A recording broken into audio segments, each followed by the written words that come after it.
Pour ce qui est de la défiscalisation, effectivement, au même titre que les réductions d'impôts, elle n'est pas prise en compte dans le calcul du taux du prélèvement à la source. Toutefois, il y a un dispositif atténuatoire qui a été mis en place qui fait que pour les foyers fiscaux qui n'ont pas payé d'impôts pendant 2 années de suite, dont au moins une année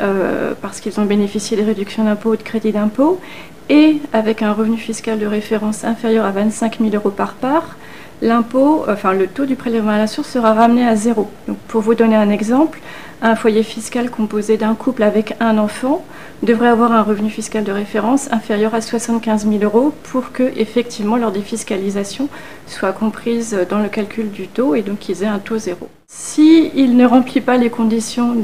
que je vous ai expliquées juste avant, il va effectivement être prélevé tous les mois avec un taux qui ne tient pas compte de sa défiscalisation et le remboursement interviendra au solde de l'impôt, c'est-à-dire l'année suivante. S'il remplit les conditions, il aura un taux 0 qui sera appliqué directement par son collecteur, son employeur, et donc là, il n'y aura pas d'avance à effectuer. Donc la défiscalisation, je vous ai dit, il y a des conditions de revenus à remplir. Le taux de 30%, donc l'abattement d'homme dont nous bénéficions tous ici, est pris en compte dans le calcul du prélèvement à la source. Donc il n'y a pas d'avance à faire sur l'abattement d'homme pour un remboursement ultérieur.